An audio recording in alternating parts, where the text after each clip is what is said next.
کیونکہ وقت بہت کم ہے.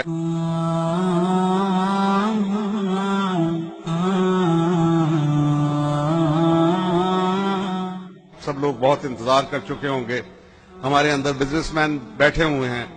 پاکستان کو ایک نئے نظام کی ضرورت ہے, صرف پاکستان کو نہیں, کیونکہ ہمارا اسلام جو ہے وہ صرف مسلمانوں کے لیے نہیں ہے. اٹس ناٹ مسلم اسپیسیفک, یہ ہیومینٹی کے لیے ہے. ورنہ ہمارا رب العالمین کیوں کہلائے؟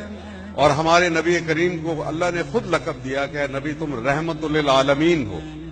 تو یہ سبھی کے لیے ہمارا جو ایک مشن ہے, اور اس کے اوپر جو فاؤنڈنگ فادرز ہے پاکستان کے, انہوں نے یہ بات کہہ دی تھی. قائد اعظم نے اپنی جو آخری تقریر 1 جولائی 1948 میں کی, اس میں یہ بات واضح کر دی کہ پاکستانی قوم کو ایک مشن دیا گیا ہے کہ آپ نے انسانیت کو ایک نیا نظام عطا کرنا ہے. اور ہمارے آئین کے اندر, ہماری قرارداد مقاصد کے اندر یہ ساری چیز موجود ہے. ابھی میں تقی عثمانی صاحب سے بات کر رہا تھا, وہ جسٹس بھی رہ چکے ہیں سپریم کورٹ کے. آپ نے پتہ نہیں کسی نے ان کا جسٹس سے بات نہیں, خطاب نہیں, مخاطب نہیں کیا. لیکن آج ہمیں ضرورت یہ ہے, جس کو میں نرم انقلاب کہتا ہوں, کہ آپ اپنے آئین کے اوپر عمل کروائیں. آئین میں سب آپ کو نظر آتا ہے, لیکن ہمارا حاکم اعلیٰ اللہ ہے. اور اگر آپ اللہ کی حاکمیت کو قبول کر لیں گے, جو آئینی طور پہ آپ کا فرض ہے کہ آپ کو قبول کرنی چاہیے, تو پھر اللہ کا آئین, اللہ کا قانون وہ قرآن کے اندر آ چکا. اور نبی کریم صلی اللہ علیہ وسلم نے جس دن کہا کہ آج کے دن اے لوگو تمہارا دین تم پہ مکمل ہوا, وہ بات وہاں ختم ہو گئی.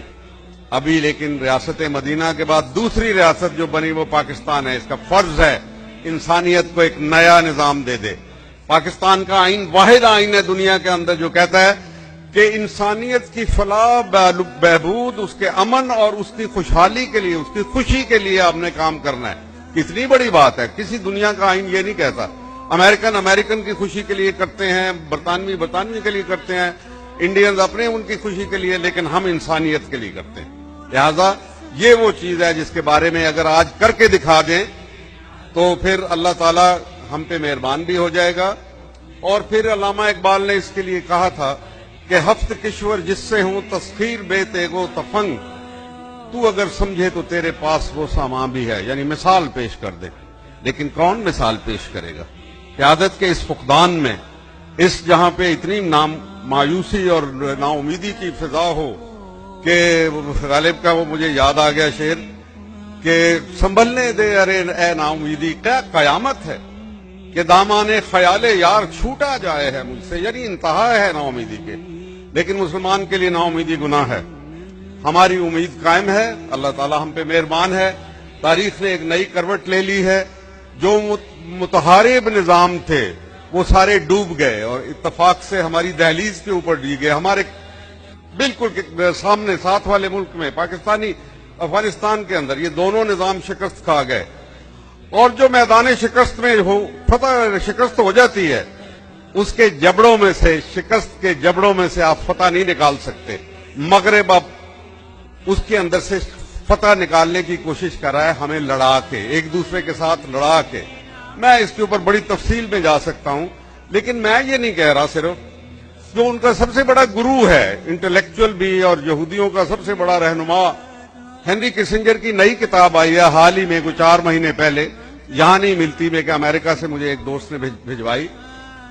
وہ کہتا ہے, اس کے کتاب کا نام ہے دی ورلڈ آرڈر. اب وہ کہتا ہے اسلام کو اور کنفیوشس چائنا کے لیے کہتے ہیں نا کہ اس کی سیولائزیشن کو شامل کیے بغیر تمہارا نیا ورلڈ آرڈر تعمیر ہی نہیں ہو سکتا. یہ ورلڈ آرڈر نہیں ہے, یہ ڈس آرڈر ہے. وہ کہہ رہا ہے کہ یہ ڈس آرڈر ہے, اور ہم دیکھ رہے ہیں, اس کی نشانیاں دیکھ رہے ہیں.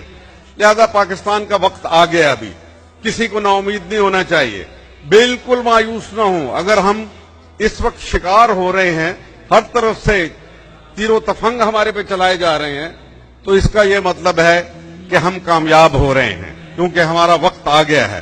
اور جس کا وقت آ جائے, وہ کہتے ہیں کہ nothing is stronger than the idea whose time has come. ہر زمان و مکان ایک خیال کے تحت چلتی ہے, ایک خیال جو برتر نظریہ ہوتا ہے کسی زمانے کا. آج دنیا میں کوئی برتر نظریہ نہیں ہے. اس برتر نظریہ کا نام اسلام ہے, اور اس کی وارث ریاست جو ہے وہ پاکستان ہے، یہ اس کے لیے آئی ہے۔ لہذا پاکستان نے آگے جانا ہے، آگے ہی جانا ہے اور آگے ہی چلتا رہے گا۔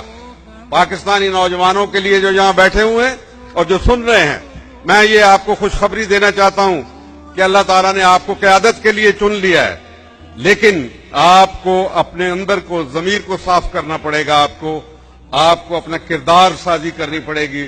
جہاں آپ دنیا کے کام کریں گے، کوئی نہیں کہتا کہ آپ کو روک لیا جائے، آپ ڈائنامزم دکھائیں، اپنی ترقی کریں، بڑھیں، آگے کمائیں، روزگار پیدا کریں، بہت سی خواہشیں پالیں، کوئی حرج نہیں اس کے اندر، بے شمار خواہشیں۔ لیکن میں بہت سی اور باتیں کرنا چاہتا تھا لیکن وقت کم ہے، تو میں صرف اس دعا کے ساتھ جو علامہ کی ایک دعا تھی کہ تیری خودی میں اگر انقلاب ہو پیدا، عجب نہیں ہے کہ یہ چار سو بدل جائے، تیری خودی میں اگر انقلاب ہو پیدا، عجب نہیں ہے کہ یہ چار سو بدل جائے، اور تیری دعا ہے کہ ہو آرزو تیری پوری، میری دعا ہے تیری آرزو بدل جائے۔ تو اپنی آرزوؤں کو بدلیں، کہ آرزو جب بدلے گی تو اللہ تعالیٰ جب شدت اس سے اختیار کرے گی آرزو، اللہ اس کو دے دے گا، عطا کر دے گا۔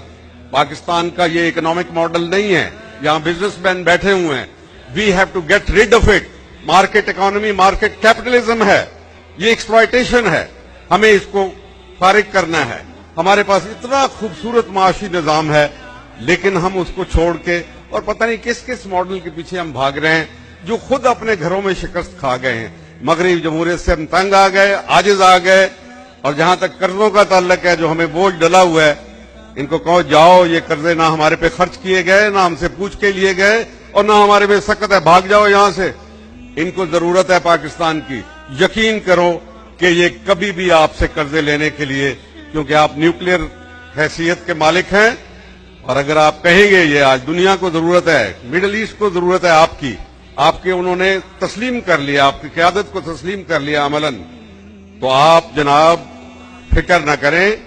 اگر وہ کہیں گے تو ہمارے پاس ایسی چیزیں بھی جو ہیں، ان کو کہو پھر ہم وہ فروخت کر کے تمہارے قرضے اتار دیں گے، یا پھر وہ بینکوں میں جو لٹا ہوا پیسہ پڑا ہوا ہے تمہارے بینکوں کے اندر، خود اسحاق ڈار نے کہا کہ $200 بلین پڑا ہوا ہے پاکستانیوں کا، تو وہ رکھ لو، اس کو ضبط کر لو اور ہماری جان چھوڑ دو، ہم نے تمہارا کوئی قرضہ ادا نہیں کرنا۔ بہت شکریہ، السلام علیکم۔